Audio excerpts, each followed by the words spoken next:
సమాలోచనకు స్వాగతం. భార్యాభర్తల అనుబంధంలో ఒక భరోసా అంటే ఏంటి? ఇది ఈనాటి చర్చనీయాంశం. భార్యలు సాధారణంగా భర్త నుండి కోరుకునేది ఏంటి అని మనం ఆలోచిస్తే, మొట్టమొదటగా వాళ్ళకి సపోర్ట్ ఇవ్వడం, చేయూతనివ్వడం, అలాగే వాళ్ళని ప్రొటెక్ట్ చేయడం, వాళ్ళని నా భర్త భద్రత నాకు కల్పిస్తాడు అన్నటువంటి నమ్మకం ఏర్పరచడం. చాలా సందర్భాల్లో కొత్తగా పెళ్ళైన వాళ్ళు కావచ్చు, పెళ్ళై కొంతకాలం అయిన తర్వాత కానీ అత్తగారుల నుండి, ఆడబడుచుల నుండి, అలా అత్త ఇంటి వారి నుండి కొన్ని ఇబ్బందులు ఎదుర్కొంటూ ఉంటారు ఆడవాళ్ళు. ఆ సందర్భంలో భర్త తనకి సపోర్ట్గా నిలిచి, భర్త తనని ప్రొటెక్ట్ చేస్తాడు, తనకి సహాయపడతాడు అన్న నమ్మకం ఏర్పడితే ఆ భర్త మీద ప్రేమ మూడింతలు అవుతుంది భార్యకి. అదొక్కటే కాదు, రెండవది భర్త వాళ్ళ మాటలు వినడం.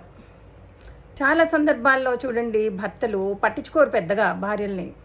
వాళ్ళు ఏం చెప్పినా కూడా ఏదో చెప్తారులే అన్నట్టుగా వాళ్ళ పనిలో వాళ్ళు నిమగ్నమై ఒక కన్ను ఊరికే ఒక చెవి వేసినట్టు వేస్తారు. వాళ్ళ సెల్ ఫోన్లు చూసుకుంటుంటారు, టీవీలు చూసుకుంటుంటారు, అసలు వాళ్ళు ఏం చెప్తున్నారో పట్టించుకోరు.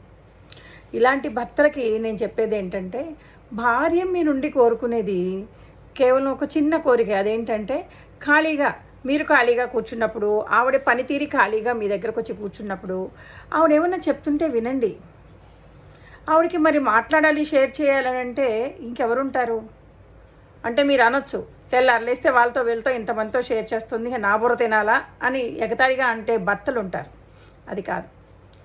చాలా విషయాలు భార్యలు వాళ్ళ భర్తతో షేర్ చేసుకోవాలనుకుంటారు. అవి ఇంట్లోవి కావచ్చు, బయటవి కావచ్చు, వాళ్ళ పిల్లల గురించి కావచ్చు, వాళ్ళ అమ్మ నాన్న గురించి, ఏదన్నా కానీ ఏమైనా విషయాలు ఒక స్నేహితుడికి చెప్పుకున్నట్టుగా భర్తకి చెప్పుకోవాలని కోరుకుంటారు. మరి దానికి మీరు దోహదం చేయాలి. అదొక్కటే కాదు, వాళ్ళు చెప్పింది వినాలి, మీరు చెప్పాల్సింది చెప్పాలి. వాళ్ళు అడుగుతూ ఉంటారు, మీరేమంటారు చెప్పండి, మీరేమనుకుంటున్నారో చెప్పండి. అలా చెప్పినప్పుడు వాళ్ళకి నా భర్త నా మాట ఆలకిస్తాడు, ఆయన చేసిన చెప్పినప్పుడు వీళ్ళేదో చెప్పారు మనం అదే చెయ్యాలని కాదు, వాళ్ళు చెప్పే మాటలు వింటే చాలు ఎంత అల్ప సంతోషంలో చూడండి, చాలా సంతోషిస్తారు. మూడవది, భార్యని దగ్గర తీసుకోవడం. దగ్గరతనం అనేది స్పర్శతోనే వస్తుందండి. నేను చెప్తాను, మనం ఓ చిన్న కుక్క పిల్లని పెంచుకుందాం అనుకోండి, దాన్ని ఏం చేస్తాం? ముద్దుగా ఇలా దగ్గర తీసుకుంటే అది గోముగా ఉంటుంది, అవునా? పసిపిల్లలు, మన ఇంట్లో పసిపిల్లలు, వాళ్ళని ముద్దు చేసి దగ్గర తీసుకుంటే వాళ్ళు ఎలా? కాబట్టి మనం మనుషులం, పెద్దయినా సరే జంతువులు ఉన్నట్టే, మనుషులు ఉన్నట్టే, పసిపిల్లల్లాగానే ఎంత పెద్దయినా సరే మనకి ఎవరో ఒకళ్ళు మనకంటే పెద్దవాళ్ళు మన దగ్గర తీసేవాళ్ళు కావాలనుకుంటారు. చూడండి, గమనించండి, ఎంత పెద్ద కొడుకైనా, 50 ఏళ్ల కొడుకైనా, 50 ఏళ్ల కూతురైనా తల్లిదండ్రుల దగ్గర చిన్నపిల్లలా అయిపోతుంది, మారం పోతుంది. చూడండి, అది ఆ ప్రేమని వ్యక్తపరచడంలో ఈ స్పర్శ అనేది చాలా చాలా ముఖ్యమైనది. అది భార్యాభర్తల మధ్య ఇంకా ఇంకా అవసరం, వాళ్ళ సాన్నిహిత్యాన్ని పెంచుతుంది. స్పర్శ అంటే ఆవిడ చెయ్యి పట్టుకొని నిమరడమో, లేదా భుజం మీద చెయ్యేసి ప్యాక్ చేయడమో, నుదుటి మీద ముద్దు పెట్టడమో, దగ్గర తీసుకోవడమో, ఇలాంటి జెస్చర్స్ అన్నీ కూడా డిఫరెంట్ సందర్భాల్లో భార్యని ఆ విధంగా దగ్గర తీసుకుంటే ఆవిడ విపరీతంగా లోబడిపోతుందండి భర్తకి, నేను చెప్తున్నాను. ఎందుకంటే అవి మనీస్ బేసిక్ నీడ్స్ అన్నమాట, ఫిజికల్ సైకలాజికల్ నీడ్స్. కాబట్టి మీరు అది అసలు ఇగ్నోర్ చేసేసి తిరుగుతున్నారు అనుకుందాం. అసలు భార్యని ఏనాడు పట్టించుకోలే, టైం కొండి పెడుతుంది, తింటున్నారు, క్యారేజ్ ఇస్తుంది, తీసుకెళ్తున్నారు, విసుకుంటున్నారు, కసురుకుంటున్నారు, తిరుగుతున్నారు. కానీ ఏనాడు భార్యని ఈ విధంగా దగ్గర తీసుకొని ముచ్చట్లు చెప్పలేదనుకోండి, ఒక్కసారి చెప్పి చూడండి ఆవిడ కళ్ళల్లో ఎంత ప్రేమకు చూస్తారో. కాబట్టి ఆడవాళ్ళ ప్రేమని గెలుచుకోవాలంటే ఇది ముఖ్యం. మగవాడి ప్రేమ ఉదరం నుంచి అంటారు, రుచిగా వంటలు చేసి పెడితేనే ఆ ప్రేమ పెరిగిపోతుందని. పాపం ఇక్కడ ఆడవాళ్ళు అవన్నీ ఎక్స్పెక్ట్ చేయట్లేదు. వాళ్ళు ఏమి ఎక్స్పెక్ట్ చేస్తున్నారు మీ నుంచి? ప్రేమ. అది మీరు టైం ఇవ్వాలి, ప్రేమ ఇవ్వాలి, అలాగే వాళ్ళు చెప్పే వినాలి, మీరు కూడా మాట్లాడాలి. ఇవన్నీ అలాగే ఆవిడకి సైకలాజికల్గా ఒక రక్షణ కల్పించాలి. ఎందుకంటే అత్తింటి వారు ఎన్ని ఆరళ్ళు పెట్టినా కూడా భర్త అనేవాడు ప్రేమగా దగ్గర తీసుకుంటే అవన్నీ చాలా చిన్న విషయాలు ఆడవాళ్ళకి. కాబట్టి ఈ విషయం ఎరగాలి. ఇది కాకుండా ఇంకోటి ఏంటంటే బౌండరీస్. పెళ్ళైన ప్రతి మగవాడికి కొన్ని బౌండరీస్ తెలిసి ఉండాలి. తల్లి స్థానం ఏమిటి, ఆవిడ ఇంపార్టెన్స్ ఏంటి, అలాగే భార్య స్థానం ఏమిటి, ఆవిడ ఇంపార్టెన్స్ ఏంటి, తన పేరెంట్స్ ఏంటి, అలాగే ఆవిడ పేరెంట్స్ ఏంటి, అలా తన సిబ్లింగ్స్ ఎలాగో ఆవిడ సిబ్లింగ్స్ అలాగే, ఇలాంటి విషయాలన్నీ అవగాహన కలిగి ఉండాలి. ఒకవేళ అవగాహన లేక అతని తల్లిదండ్రులు కొంచెం చులకనగా చూడటం, లేదా ఏదన్నా సూటిపోటీ అనడం, ఇలాంటివి ఏమన్నా చేస్తున్నారు అనుకుందాం. అతని తల్లిదండ్రులు కావచ్చు, అక్క చెల్లెళ్ళు కావచ్చు, ఎవరైనా కావచ్చు. అటువంటి సందర్భంలో ఆవిడ్ని ప్రొటెక్ట్ చేయాల్సిన అవసరం అతనికి ఉంది. ఎందుకంటే ఆవిడ తన భార్య, తనని నమ్ముకుని వచ్చింది.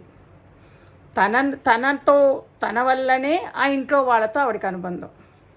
తననేవాడు లేకపోతే, ఆ భర్త అనేవాడు లేకపోతే ఆ ఇంట్లో వాళ్ళతో అనుబంధం ఏమిటి ఆవిడికి? కాబట్టి ముందు ఆ అనుబంధాన్ని పటిష్టం చేసుకోవాల్సిన బాధ్యత అతనిది. భర్తగా తను చెయ్యవలసిన విధులన్నీ చేస్తూ తన భార్యని అవసరమైనప్పుడు ప్రొటెక్ట్ చేయడం అంటే తల్లిదండ్రుల మీద దండయాత్ర చేయమని కాదు. వాళ్ళు అనాలోచితంగా లేదా ఇర్రాషనల్గా ఏమన్నా బిహేవ్ చేస్తే వాళ్ళకి సర్ది చెప్పుకోవడం. అనేక విషయాలు వీళ్ళు మాట్లాడినవి ఆవిడికి కానీ, ఆవిడ మాట్లాడింది ఈవిడికి కానీ క్యారీ చేయకుండా ఉండడం.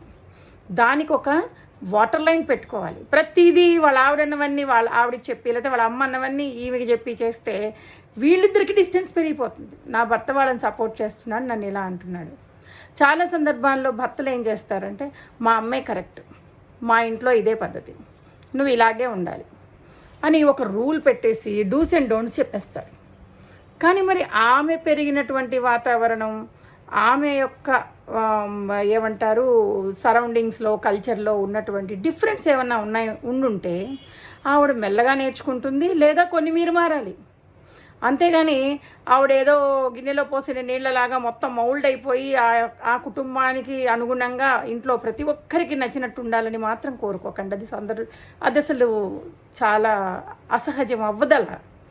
అందుకని అటు ఇటు కూడా కొంచెం అటొక అడుగు ఇటొక అడుగు ఉండాలి. భర్త అనేవాడి బాధ్యత ఎంత గురుతరమైన బాధ్యత అంటే, అసలు ఇవన్నీ ఈ భరోసా కనుక భార్యకు అతను కల్పించలేకపోతే ఆ భార్యాభర్తల బంధమే చాలా తూట్లు వాటిల్లి బలహీనపడిపోతుంది. అందుకని దాన్ని మరింత పటిష్టం చేసుకొని తన కుటుంబాన్ని తను పెంచుకోవాల్సిన అవసరం అతనికి ఉంది. కాబట్టి ప్రతి భర్త కూడా ఇది గుర్తెరిగి వీటన్నిటిని మించి ఫైనల్గా తన భార్యకి తన మీద గొప్ప నమ్మకం, ఇతర ఏ స్త్రీతోనూ ఇతను ఎలాంటి సంబంధాలు పెట్టుకోడు, ఇతను నా యందే నిజాయితీగా ఉంటాడనే నమ్మకం కూడా ఆవిడకి కలగాలి. ఇన్ని నమ్మకాలు కలిగించి ఆవిడ యొక్క ఏమంటారు సపోర్ట్ని పూర్తిగా తీసుకుని చక్కగా తన సంసారాన్ని నడుపుకోవాల్సిన బాధ్యత ఎవరికి ఉందంటారు? భర్తకే ఉంది. కాబట్టి ఏ సంసారమైనా కూలిపోతే ముఖ్య పాత్ర భర్తదే. కాబట్టి అలా జరగకుండా చూసుకోవాల్సిన బాధ్యత కూడా భర్తదే. By for now.